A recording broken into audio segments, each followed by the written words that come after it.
चलिए चलते हैं बीजेपी दफ्तर, जहां केंद्रीय शिक्षा राज्य मंत्री प्रेस कॉन्फ्रेंस कर रही हैं। प्रति आभार और धन्यवाद देते हैं। और इस मंत्रिमंडल की बात अगर हम करें तो इस मंत्रिमंडल में अभी जैसा कि आपको प्रदेश अध्यक्ष जी ने बताया कि इस मंत्रिमंडल में पूरा भारत दिखता है। भारत के हर कोने से हर वर्ग का प्रतिनिधित्व इस सरकार में है, और चाहे युवा हो, महिला हो या अन्य सभी समाज के सभी लोगों का समावेश इस मंत्रिमंडल में है। तो इससे ये दिखता है कि आदरणीय प्रधानमंत्री जी की जो सोच है, भारत एक समृद्ध भारत और विश्व गुरु की ओर जो भारत को ले जाने का जो सपना है, ये एक मजबूत और नेक इरादों से मजबूत भारत बनाया जा सकता है। इस मंत्रिमंडल के गठन से ये चीज दिख रहा है। और निश्चित रूप से जो सम्मान उन्होंने दिया है, आज 11 महिलाओं को पहली बार आजादी के बाद पहली बार 11 महिलाओं को मंत्री बनाया, 27 ओबीसी, एससी, एसटी, अल्पसंख्यक सहित सामान्य वर्ग सभी को समाहित करके जो सबका साथ, सबका विकास और सबका विश्वास का जो हमारा मूल मंत्र है, जो नारा है, वो उसमें साकार दिखता है। तो जो विश्वास आदरणीय प्रधानमंत्री जी ने किया है, निश्चित रूप से ये प्रयास होगा कि झारखंड की बेटी होने के नाते, बहू होने के नाते कि जो विश्वास दिया है उस विश्वास पर खरा उतरने का प्रयास हम करेंगे।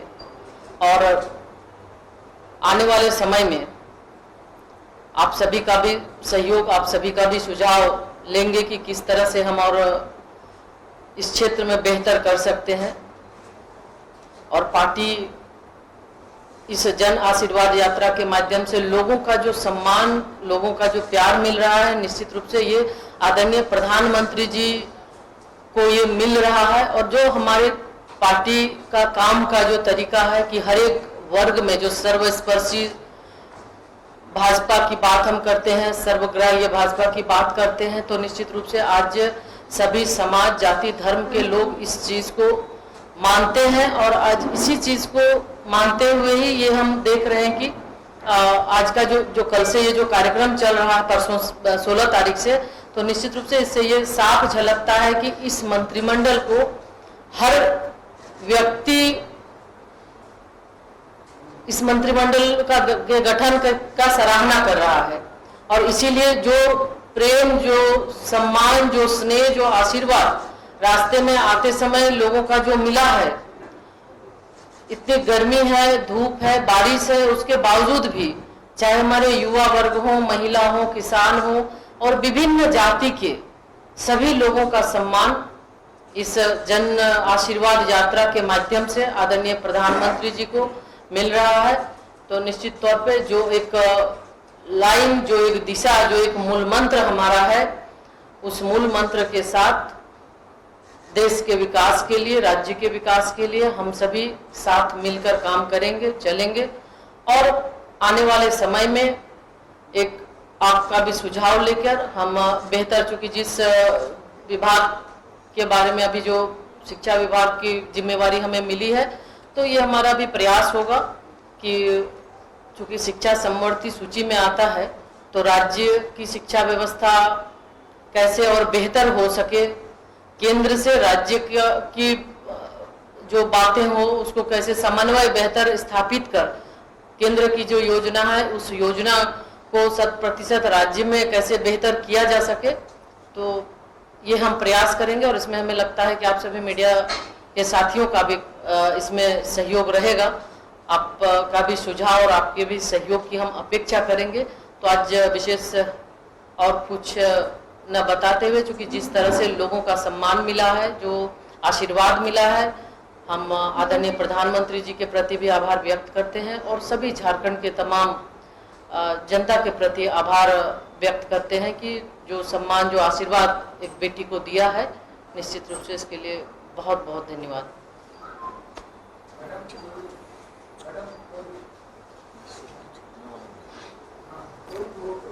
आपने बनाया है एजुकेशन डिपार्टमेंट में झारखंड के परिवेश में या का जो हिस्सा है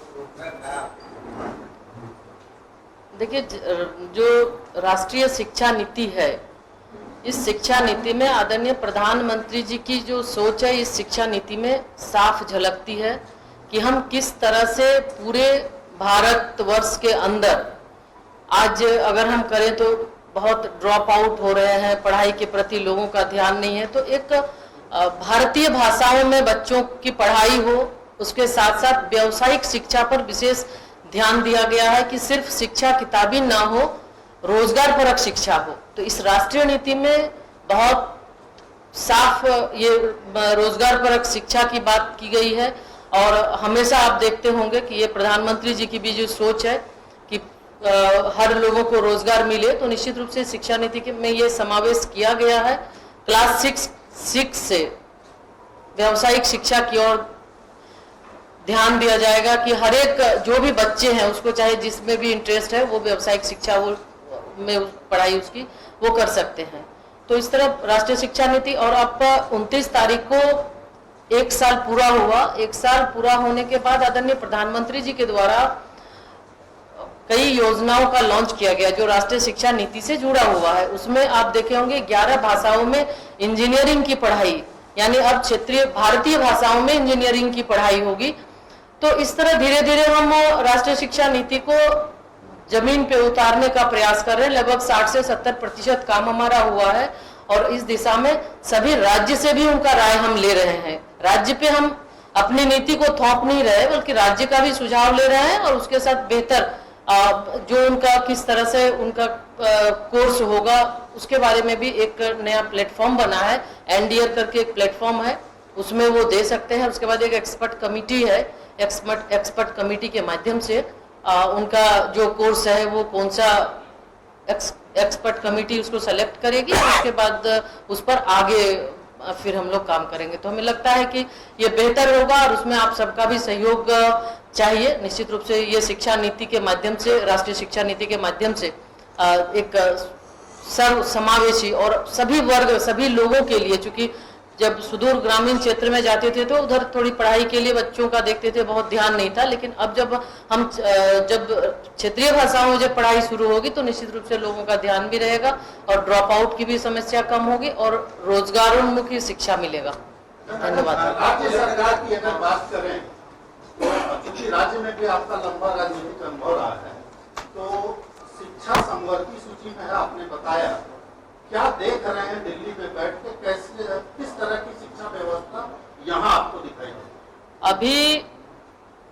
अभी व्यवस्था, चूंकि शिक्षा विभाग संभालने के बाद अभी बहुत कुछ समझने देखने का प्रयास कर रही हूँ और निश्चित रूप से अभी तो लोकसभा सत्र चला, लोकसभा सत्र में ही थे और उसके बाद ये पूरा, इसके बाद फिर जाएंगे तो धीरे धीरे समझ के फिर आपसे रूबरू बीच बीच में होते रहेंगे और जो भी डेवलपमेंट होगा इसके बारे में आपको भी जानकारी हम देते रहेंगे।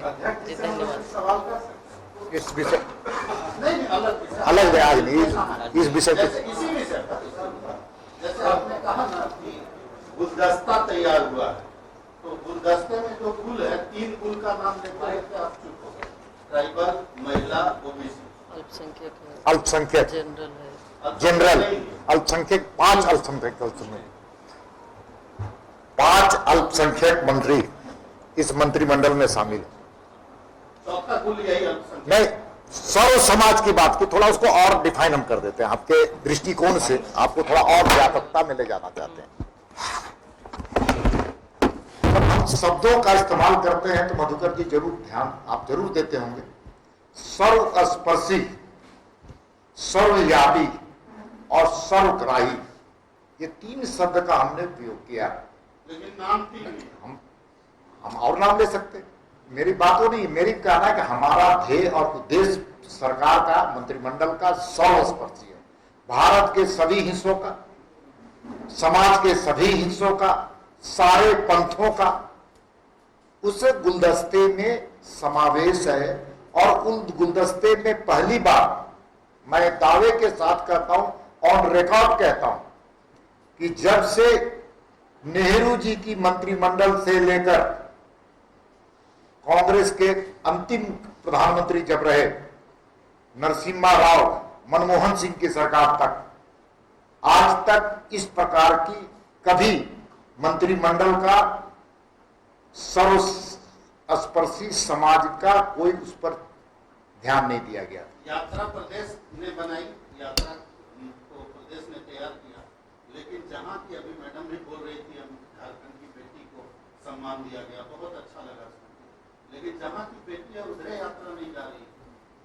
देखिए, ये पार्टी के आंतरिक चीजें हैं, हम कहां पर ले जाएं। सुने, उद्देश्य हमारा है पार्टी के सभी नए मंत्री 5 लोकसभा को टच करेंगे। कोडरमा इनका लोकसभा है, राज्य राजधानी है, और मुझे विश्वास है कि राज्य के खबरें आप संथाल परगना तक भी भेजने का काम कीजिएगा मधुकर जी। धन्यवाद।